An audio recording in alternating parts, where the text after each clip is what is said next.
le thlir tu zong zong te in zawain chi bai le vekule voin hi kum sang ni som ni le panga July ni thum ni nga ni ania tuna hian National Highway 302 rangchal ko na tanga tlabungin kar kawngpui tia aminol puina kan hriat laia khan kan omeka kan omna lai hi rangchal kon peng vathlen ma deuh pumpel hnung ber sot kat hnung ber kong an kat thlang chia kha nia hei kan muang hianin kong hi an kata amai ro chu mei tha ruwa tui ron tlavak khan ti hianin an nan tak taka a chhele veka sot kata engemaw chen kan tlan hnuwa tlan thei ani talova ti chuan kong hlui lampang kong hlui hlon to lama heti hian tlan angai ni han enila motor khan sang zo ka kan ngai po a atolin an tol de te a chan chu tlan chak deuh chuan an nuaya ju tau ta tiang hi kan din mun ani motor te jok tan phei chuan tlan ngai na a om lo em maya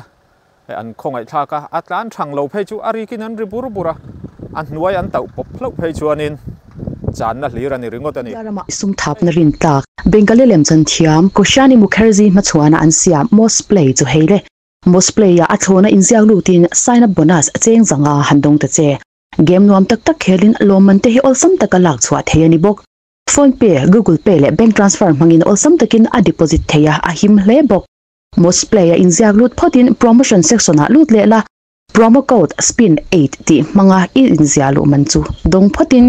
mosplay application I download rawalin cheng zani idong nga langa facebook a ingai dan I tho awang ringotin cheng zani dong le in awain cheng zali somkwa idong hal thei affiliated member tan commission za asom nga alani zuile zelbok comment ta link kan da mang hian inziak lutla bonus cheng zanga ron dong phot mai te le hei hi kongpa ngai ni to tura an siam chu ni a engemaw chen khan nuam satakin kan tlan hmana ma se van doi thak takin tun fu ruwa tui tla ina aron ngong leimin khanin heti lai hi aron khoi poi ve hlo maya alung min te hi lei tla le lung tla hrim hrim hi ana sa tham em maya chu wang chuan thok le khata hanti fai duak thei ani lowa chu wangin kong hlui a khuan kan tlan le a motor lian tlan tamna ania akong hlui lampang ani emo heti lampang hrim hrim hi chimle mar in kalpo na kong lun tak ania apialoka National Highway 54 omma sela heti lai kong hi atoi jok dai awangin an tlan na sa chu wang chuanin kan zo lo thei lo ani chu ta tak chuanin motor te chawa kal talawa truck lian pui pui ate bera tanga lian ber two wheeler tanga bungro phur rit ber thlengin kan tlana autorokso ti te a engkim hi atlana ni mai sakor to lai le ri tlan to lawan ni mai chu ti khopa kawngpui mo chu ani awang chuan heti lai kong chhia hi apoi zualta heta hian excavator le JCB ang chi da chu atlan theyanga amaro chu motor pa ngai chu tundin hma han tlan ngai na om lowa truck nichina ron kalte po khan an zo chuang lawani hetia mit longa kan hmu le camera kan lak hi a in ang to lo deuh thina mita kan hmu ang hian camera kan lak hian a chiang to thin lawani hei han enila heng te hi a ko hi asang em maya lir the han tlan na chi ani lawani dik tak chuan koi cheviau lo ma sela hei hi a om dan ani a fit ni don ani heng te hi hetia thalak hian a chiang lo thina a poi katia ani dan tur a po chuak zo lo deuh thina hei tian kong hi a om vek maya chumi wang chuan khi truck po kan hmuanga an tlan du chuang lo ani a kelian po tlan na chi ni lo a motor ui om lutuka ti hian a pumpel thei chhung chu an pumpel zel ani hei hi BRN Construction Company ina an contract ania an hnuai hian sub contract engemaw zat an oma a chang chuan an han clear ve bok thina maro chu a tharei thei lovaniang ti hian a om reng maya a poimo na chu Lunglei khaw chhung kong ani heti lai hi apia son Lunglei municipal area rangchal kon a oma apia le dewa lungpui zol zo bok a oma mi hring sanga chuang apia lama hian an oma tin Lunglei municipal area ni chi alo bualte thrai zon thual thu khuwa om phei vek ani chu tiang mi te na chak khai an lak lu na ber tin an bungrot thar te an thlai thar te an hral chuana ania zirna te office kal tam tak an boka chhun zan zoma an kalna heti te lutuka a chhia hi chu atlom thak viau ani heti lai kong te po hi heti clear thei ni to tura kan ngai ania amaro chu hei ti hian truck lian poina a zo ngam lo khopin ala khuar du ka nimin le voin hi khuwa a tha thokhata chuwang chuan a koi lo mai maya suami phei chu ni sela vok bual ang hlau ani le don ani heti hian kan hmu anga hei hi kong ru rel hlui jok BRT fun lai atanga kong om kha ani a hei hi kong thar tura duan enge mo chen kan zo to kan lom man ve bem kha ni a kawngpui hi an kata amaro chu tun hnaia kong a chiat le tak ve ka wangin kong hlui kan hlui hlon to heti lam kong hi kan zo le angai tari ani o khi kan hmu anga tru hui lar tan phei chuan a har sa ni a re om dan tur chu kan re thiamang kan soyang khan nimin le voin hi khuwa thajo ka har sat na an tok klem mani maya a big takin a chho zong rang chal ko na tanga thei riat pan zong a tlan phei chuan a re om e ma a sen so hi asang bi ka ni kar te lo khal tai la sil ngei nge ngai heti lai paltlang hian zali kan senga a fuel man tel mi alawin autorickshaw te po bazar venga tanga rang chal kon thleng hian tun din hmuna up down to pin bungrop phur le in nga po om loin cheng zaruk anin chiar to pani kong chiat wang ani maya bolero chin te chu a ke pa ngai viau a khan po asanga buai lo tura ngai ania a chuk zong hi chuan kan buai vak lo speed la ka ngai lowa maro chu a chho zong a tla na ngai chi hian a buai thla ka be mani khi ani po khi a tolin an tol chang ani thu nei tu te thil ti thei jok te office kal kong ni ta sela heti hian a chia thi chu arin om big chi alowa tin a NGO ang chi te pon kan tlang aw lo ve lu tu ka kan ngoi lu tu ka kan har san na te hi kan ngai poi mo tok lo nge mo ni o ti chang te kan nei rum ani kar khan niam zo ka chuan a chuk zong a tlan pon ti khi ani a hnuai khi a hrut nge ani eng tiang in nge a hrut ne pang a hrut nat lo zok dan tur a air filter eng ti nge chian lo zok ang ti hi kan ril ruwa omani ber thina ti lai chuan fruit ngei tura kan ngai to pa heti lai mun hi atira khan kan lo soi lowa he kan hmuang hian urban primary health center rang chal kon a in ti kwa wa he kan hmuanga khatilai bul kual kha ani a that lai an ei tak chuang lo ni a bul lok hi dam doi in ani a kan hmuang khian thal lai ni se a khulu tuka raincoat ha chungin zo bok le rang chal kon lungpui zol bol te ti atanga office ron kalte an ron kal thini tha line raincoat an ron ha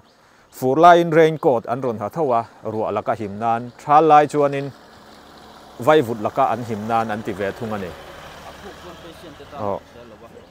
tlan hi anuam lo em khi ti lai achung khi kan enanga amin ani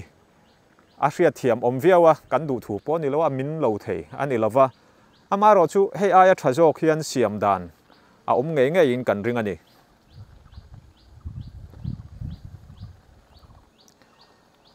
a chuk zong de ulerin lir thei ala tlan zo ka a chan chu long tlai atanga ron tlan ang chi te aizol kal tur phei chuan konga chiat lu tu ka wangin lunglei an ron lu du to lowa lunglei lut lowin zo bok lama na thial konga an kal thina chu chuanin he ta ngong tam takanaya haw long che vela hotel siam zong a ngong phei ve kani an hotel a chol an tlem chuan an sumlak lu a tlem dona kan soma pakhat bom thlengin a phai pha dona hetilai contractor BRN lampang chuanin subcontractor te an mo pu thina subcontractor ten contractor te an mo pu le thung thina an har sat na nia an soi pakhada chuanin chir te tin tui hok thlengin a thang lama kan pai ngam lowa antia hei etmana I League football player of the year an thlan tak pa kha ani umanu nani po hi India rama I League player jinga thabera thang ma se kong chian kalangai tho ani lunglei an ommiaw wangin lunglei hi kong tin renga hian kan thom hi a zoi lu tuk nge moni kan siang khan heti lai a thlang zong zong khu mi mal ram ania khang hu mun te huan te a om theu maya chumi ni wang chuan company ho chuan lam tui hok te leivung te lung te kan pai thei lowa a phur vek anga ya a buai thak lutuk an ti kha a om reng ta amaro chu khati ang dan bo che kher lo khan midang ta na har sat na thlen kher lo khan thil ti dan hi chu a ominarin omani trakaron tlan dona trak hi chu an buai vak lo a kelian hi maro chu abik takin kar te bolero hnuai lam tan hian tana har se me mani trak point thapui tho a chetala kangaya ti hian a chhakatang khian kararon tlan thadona chumi chuanin karon tlan masakanga ye ti in signal aron pe a an nga ka trak hianin hetila hian aron bei chodon ani kan chho zelanga a chhak lam panga tang khian trak tlan lai hi enge adin mun ti kan endona so yang khan lungte leite han pai don se thlang khu mi mal ram vekania mi hring nun na tan pon a him lo ani hai han enila kan hre thia mang ati thei tu te khan khonga in lo en uluk zual taula plomalak chi poni lo mi puita na ni ignis te po khan sang pa ngai ta ka kan hriat kha ania heti hi an din mun ani pu muak ka te anon tlana an ni po hi heti lama kal tur puk puya tanga ron suk wang an ni a zo bok lama kal tur nia kan han ngai ngota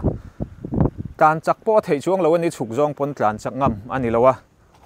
helai borvel takhi anasa zual lai vok bual anga kan ngai thin khania trak hi chu soyang khan an buai nep an ke polian maro chu trak tlan nuwa kan tlan tak hianin beya dong to thin ani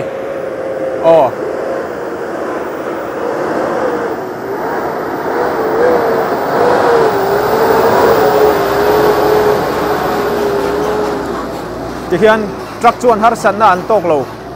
speed an la amaro chu truck dai khuar hi a thuk to em maya car te atlan le tur chuan a khoi lam hi nge ka dayang tia ril ruwa in sual fe nuwa huphur tak atlan ngai thin ani truck tang te pom thina heti lai phei chuanin hei han en teu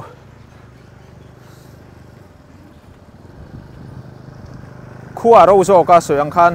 ruat lang ni phei chu ni sela angai na om lo re reng ani ti hian truck tlan na nuwa dai khuara khan an ron tlana du thlan tur om chuang lo a hrut nat lo dan tur a hruai an hnuai a hrut chiat lo dan tur ngai tu atlan ani ringot mai ani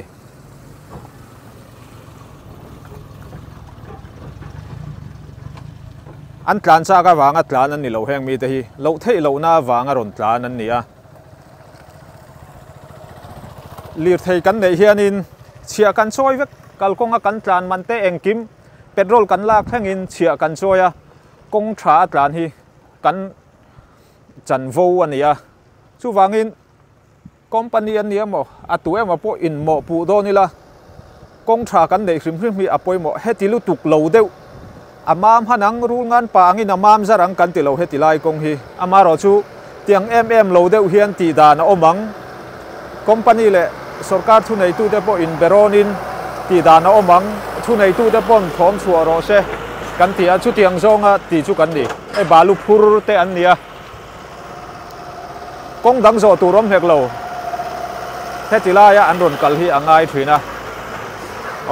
an khongai tha kan ni min hau sak tu min balu te hi an thiar ngot lo dam kho chua tu min an be ani dam kho chua tu ma an du thlan na poni to lawa an be nuwa heti ang kong chhelu tuka chia choi vek chunga in plan tir hi athana thak vea mi puitan po ril ru an lo thei lowa sarkar po an soi se lo thei lowani tin alunglei ang point thom hi kan chhuat nep kan ti thina achang chuan amai ro chu a che vel khotlang hruai tu te hian thei to pin ma an la ti hriat tur rang chal kon te tin lungpui zol te zo bok bual te thlengin a hu hoin local council te pon intel khomin ma an la thu nei tu te po an mu thina ama ro chu an ma lak na hianin omzia anei thin lo ani ti hianin ni dang a in a zia zoka pick up ang chi dia ka tang theilo kan ti te pon asuala an suala ngai thini heti lai chhowi chu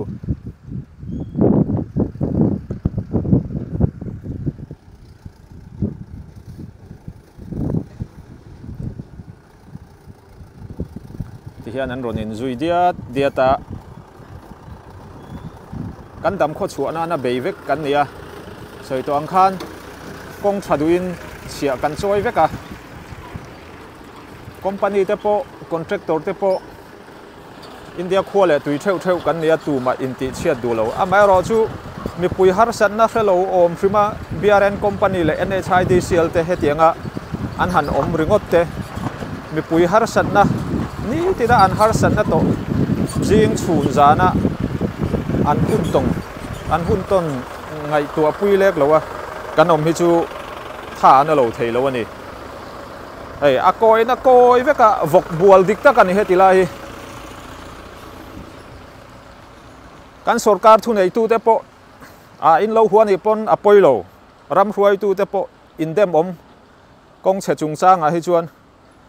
in office kal kong ni se ni tina in cha khai ma mo lang na kong ni se hetianga a chia thi in phal kan ring lo mi pui sanga vel municipal area po an om hetilai kawngpui hian amaro chu ti hian engtik lai mai poin a koi renga a kong hrim hi khoi har ani le ta ngala chu hui lar tan phei chuan nun thap dewa tlan anga ya helmet po cha deuh hlek khum lo chuan tlan chi ani lo ani tikhian lo thei lovin adiak a koi zual lai in to te alangai thin box ya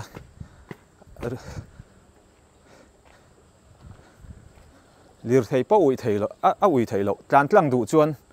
so bor te han khem te anei chang a lo thei lova anor thei tu ten han nor thin ma se company le NHIDCL ho tu te le sarkar thu nei tu ten an meeting an neya thatakin minute an zia ka chu mi china chuan a zo le ringot thin ani chu wangin hetilai kong that theina hi chuan nakin loka chuan mi pui be hi ala donganga thuina dai to love tia a kutum lek zong a chen sem lek zonga kan chet hun te po ala omang ti hlau om khop mai ni kum lama po tuna kan omna pia de ulek polytechnic zona sonin driver thinrimin company mi le sa a chempuin na vai thuak to ti te po kan riat kha thu buai te po akal to nge nge hei hi han en taula kan office kalkong ni ta sela hetiang ngot lo dewa a om theinan hian ma kan lak arin omani hei ti hian lir thei atran tam em a thei china mun la jok jin tur ai zo lampang kal tur phei chu tilai kong pumpel zong hian rang chal ko na tangson lunglei khopui chhung lut lowin an ron tlanga amaro chu henglai che vel ba ka ai zo lampang kal kher tur ni lo tan chuan paltlang nge anga ya mi zong in kar khan sang emon nei lowa chu wangin tru hui larin heta hian an kal thrin ani I fanu te I fapa te hetilai an ni tina an kalani chuan iril ruwa an cham renganga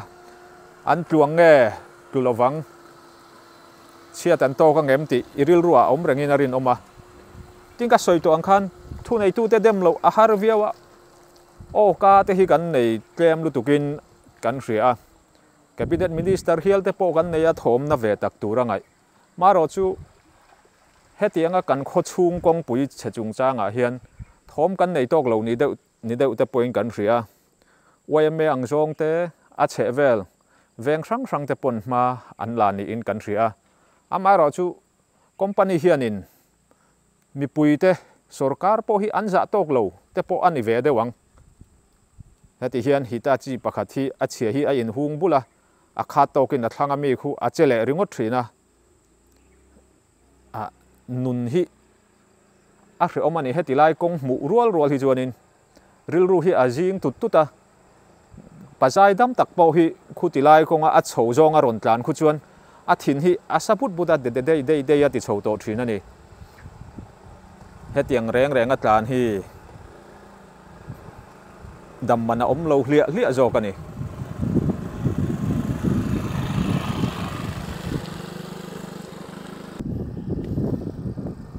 chú huy là tan xuân cối lộc ốm anh ấy đứng ở đây này abi cái kinh nula pon tan lâu thấy xí lâu hết lại hiện in anh chụp bal lâu xuân dạ nó cố anh ấy đứng ở ama rồi chú Atlan thằng tê tan chuan he công hiền nuôi hít tí ra lâu ra rằng tan zin chuan ril ruộng chém bụi thi sen tí hi alang rút tắc tắc cái này tharum thọ tê hi can thop lâu mà rồi chú mi anh ngại sặc lâu lúc tụ mi anh ngại bôi mỏ lâu lúc tụ mi anh nằm nụ chuan chú tiếng rong á chết hun chú mang tí tê lâu ôm anh lâu thấy lâu in chun gian rôm can tan ngay hết tí lại công hiền sợ ta chót mày lăn lâu phình lâu thế he công hiền can tan với cả har san na can tok lang với cả này chầu zong in speed la ka nga ya soi to ang khan abik takin motor te jok car khan niam bolero wai lam tan tlana har sa mema chung polytechnic lam atang khian tlan thei se chuan tlemin mi apui ve deuh hle kanga hei rut lo thei lo truck dai khur sa khan ti hian in pai lo thei lo ani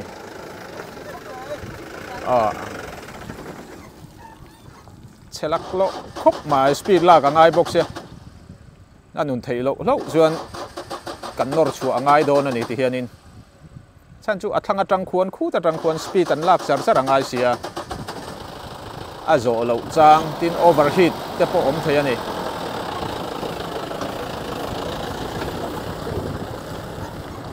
bolero camper ang chi te hi chu an buai vak lo công diak công chengam an nia amaro chu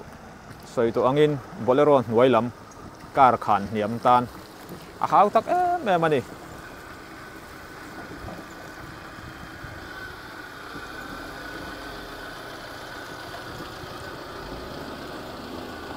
han entai la achuk zong atlan tan po khuan du than fu angai viaw ani du than fu lo chuan motor chiat du lo dan na om na ni ringot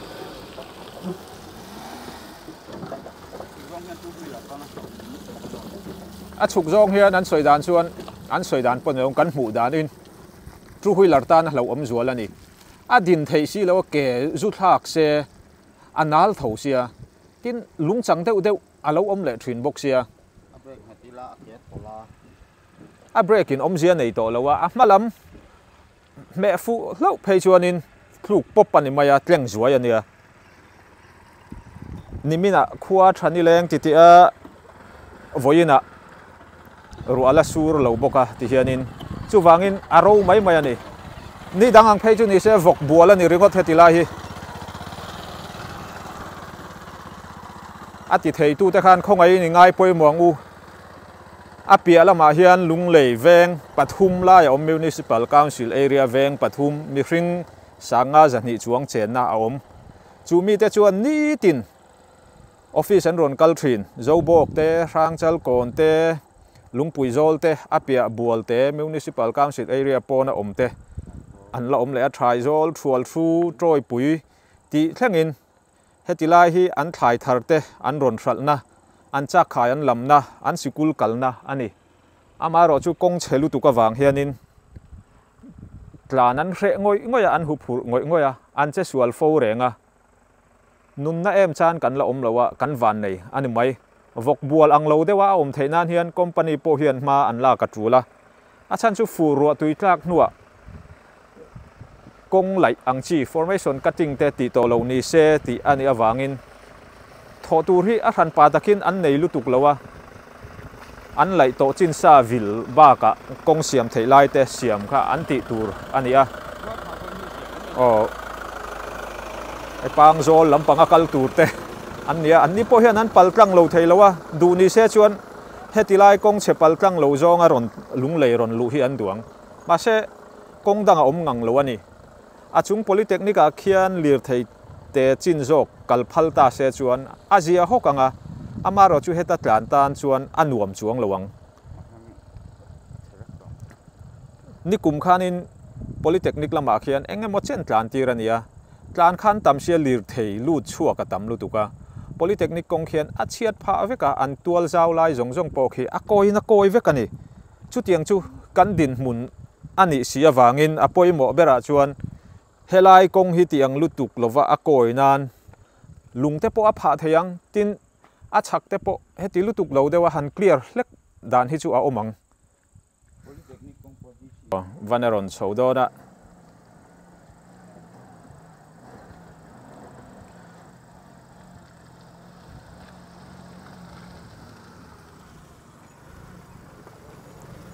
khoi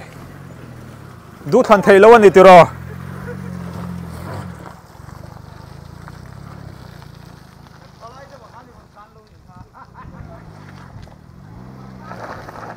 ki tiang reng khi ani atlan thang kan ti te po in tlan than om tak tak chuan lo tru huilar aron tlan dona ma ba khi ko khop mai du than na ani lo thei lo wangin heti lai hian an tlan ṭhinna ke han thak mut hianin anal box ya diak satliah si lo a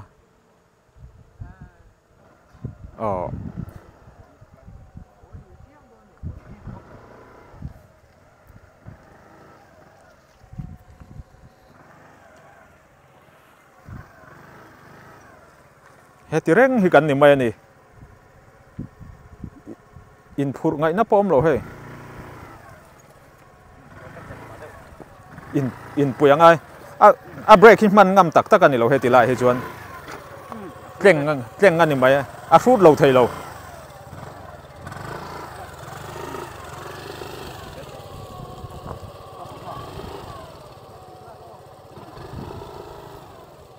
ti kha kan din mun ani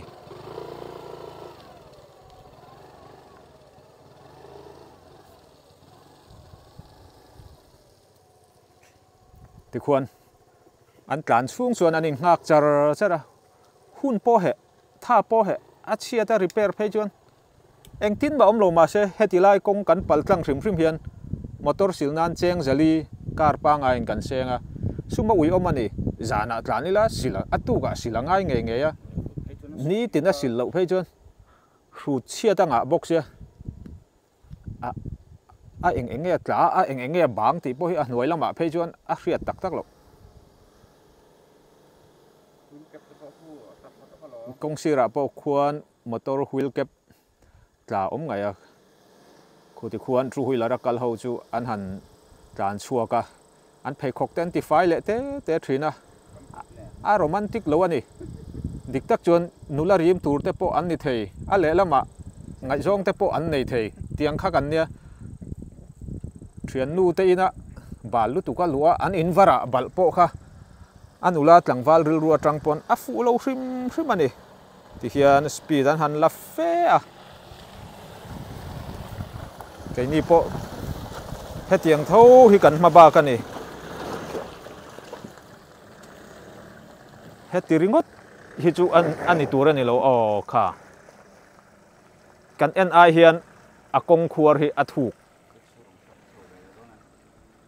auto rickshaw ron tlan chho ve thung don auto rickshaw hi diak le he tianga tang thei lo ngai hi ni ke thum nei ani wangin angam beranga ani amaro chu tlana hre om lu tu ka wang hian are ta tawe me ma rang chal kon thleng an vatlan hian in drop topin cheng zaruk an ti topani chu ta po chuan auto rickshaw thar deuh phei chu an tlan du lo hrim a bung ro phur pon du lo a mi hring phur tam pon du lo road tax pek man a om lo riau ani heti lai kong mu hi chuanin tun fur chhung te tun fur te heti lai kong hi ron chia chu ni se kan phun lowanga kan vui lem lowang kong tha kan nei na tur ani kan ti mayang amaro chu arei to lutuka a che vel khuwa te local council te khotlang hruai tu te mai ni lo driver union te truck owner association angchi te pon ma an la thu nei tu te an ngen thina tin company te po an nor thin amaro chu heti reng hi ania that ni reng om lo ani tha lai pon na thatak tak chuang lo a khuar vak thawa fura ni phei chuan heti hi ania fura ron thleng do na ruwa tu ya tam don ti kan hreveka a contractor te po chu tiang ma chhon thei tur chuan an in buat soi tur ania amara chu mi pui har sat na le heti lai tlan hre om zia hre ang rima kum tina har sat na kan to ka phuna ngai zia hi chu an in om to via wani heti hian an in nga angai thina in riat thiam ton na ka sai ta ni ati thei lo rang heti ang hmuna hi chuanin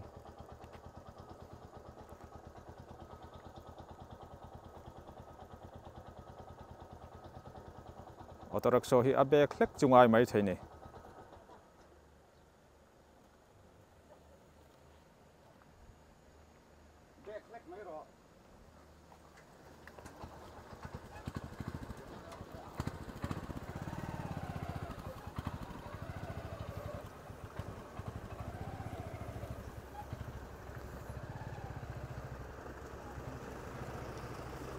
ni tin heti lai hian an tlan anga a thlanga khuan tui phur ron so ngai boka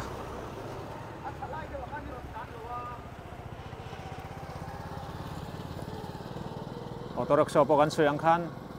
an re thi alet ni donin a sang vek to ni heti lai an tlan awang hianin atan phei chuan anor thei tu no mangaya auto-rickshaw tak hi tang nep em zoka khi tikhian an subeu bewa tuna hian tui phur a chhawng ai ve thung don ani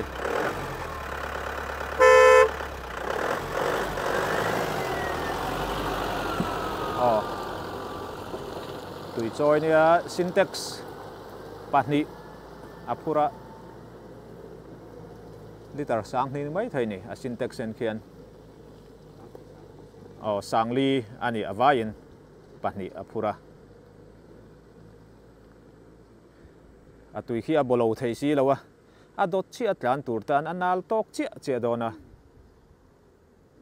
du than tur danga om chuang si lowa tikhian alam chho bau mai ni scooty ron tlan le chia dona hnunga kawa hu phur puya am nati fu lo chuan a ke kha kan hmuem scooty khal tupa ke khi polythene na ron bun sa a phei khok ding lampang po khi polythene na tuam sa veka veilam khi apolin khi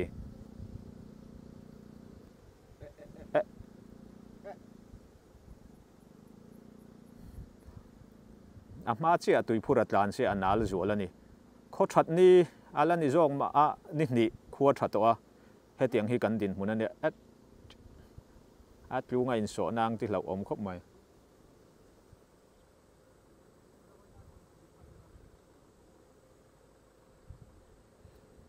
tihian sumo ang chin te hi chu an buai vak lo zo ka two wheeler tan amang an thla ka ni heti lai kong chet mureng kong che zo reng tan phei chuanin isu local hi nga hlel om ria wa kong chet lan ngai lo hun tur hi a nga hlel oma thim thua ni kan tong poni lo heti lai kong paltlang thin te hi chuanin chir thua thum nal thua ni tiang vel kan tong renga soyang khan motora ui om em hi apoina pakhatania han siamila apa ta lo to to si poisa chuang liam nei kan ni box si lo en rek ala top zui nen kan din mun hi a thate chiam lo ani ambulance te tikhian an ron in zui dia ambulance po kian du ma se aken ngot thei chuang lo ati ngai na om chuang lo ani motor hi leng chia a in cho ka tla na ngai zel boka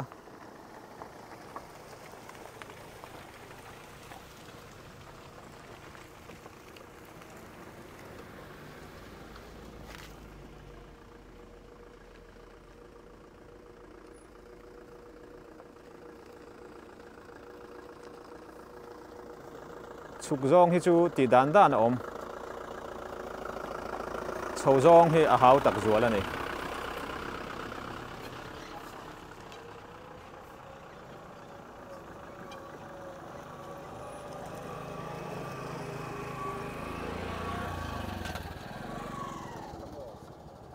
cái kan thian te hi an tlan so don an ni phei chun in phur don a gam boot nen ma ba ka ko hle mai a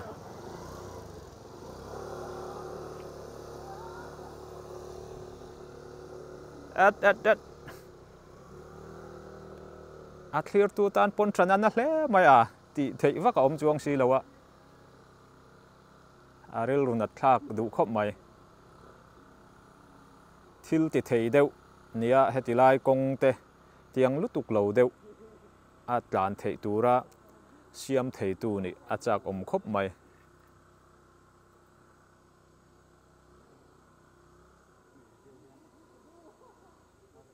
an tang lo thei bik lo ani ti ngai nom lo a khiti khianin an chuk to panga an thil phur te po atla ni chuna kan han soi to ang khan mani atlan pon a hre om lu tuka a phura in phur lek phei chuan a ngai na thlo ta om lo ani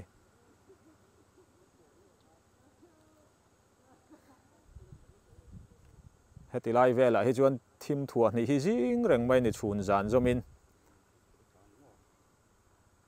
tru hui lara phei chuan in von nge na turom si lo balance siam angai boxi du thlan thei ani boxi lo du angin na in tlo khal lei thei bik si lo wa huana kal ho an nia ti khian an chok me phur te at tla lo thei lo ani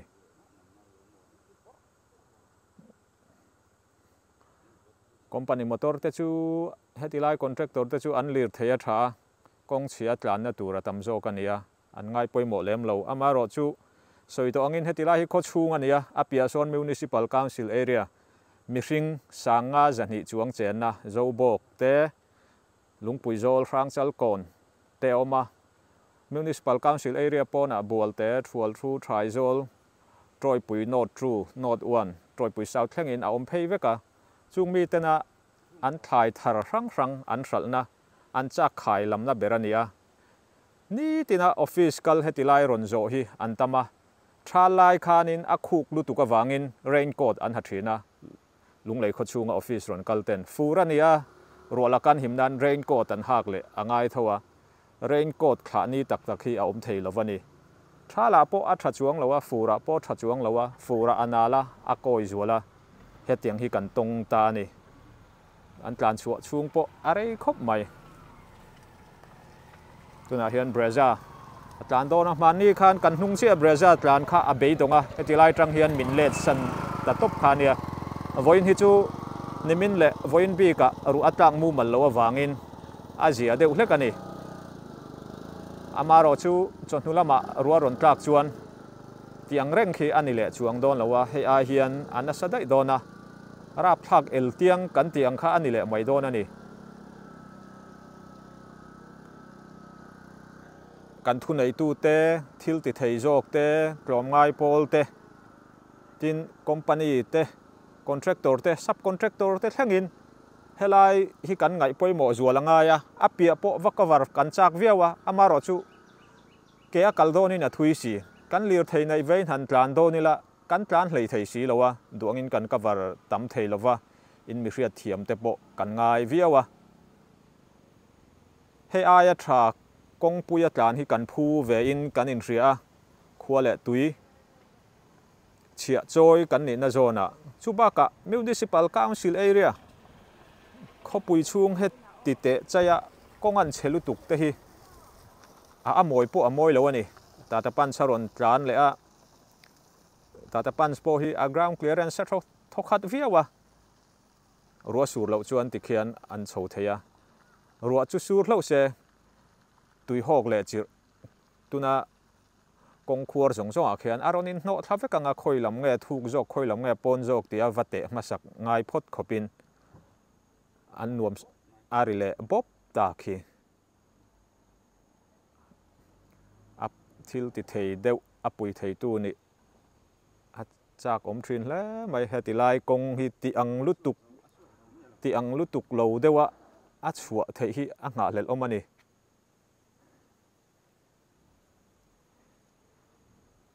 Lunglei kho chhung le Lunglei district a kan thu nei tu thil ti thei jok sarkar ho tu te po kan ni tin office kalna kong chu ni sela hetila hi tun angot hi chuan kan en liam lo anga kan ngai poimo emang chu wangin har sat na tok te din mun mi pui tor na hi re thiamila tloma la lowin khongain ma la tlangila kan du tak zeta tin kan trong kam alo hriam dewa don son hri om te po kan lo chak chuak pal theya thatnem ngai thil ani ti min hriat puya min en liam thiam te po atula apoimo bera chuan hetilai konga that hi kan du'a sarkar le thunei tu te ko e kan du'a pol rang in ma te po an lo la to thina omzia anei lo awangin heti hian kan thei china kan thiam zong in ma kan ron la ve ani ti mi pui te le thunei tu te pon min lo hriat thiam puyula kan trong kam moi lo deuh te tle ma kan chak chu om lo deuh te kan lo chak chuak palani po in thahnem ngai wang leo ania mi pui thlawang kan ngai wang ani mi pui thlawang kan hawa mi pui tan thahnem kan ngai wang ani ti min hriat thiam pui don nia ko pui te phurnan a thlan omri lo ani ama ro chu alo thei ri si lo a ti po arem lo hetilai ko nga he chuan ril ru zong sor binga tlan angai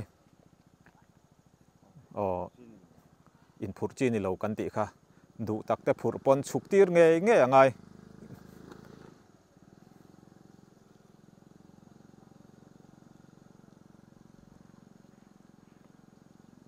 ruah han sur phaise chuan soina siak lo atlan thang kan nia lo thei loin kan chak wang ni loin hetilai hian ruah sur lai le sur lo lai kan tlan thina a chiat zia hi kan hre chiang tlanga ama ro chu thil enge mo hleka sarkar dem chiam le an ti lo ani ti ngot kha thalo kan ti awangin hun enge mo chen kan ngai changa ama ro chu beise anga malak na a lo ami pui torna anasat tul sia wangin ati hian keini ve mai hi kan ron pen chuak taringot ani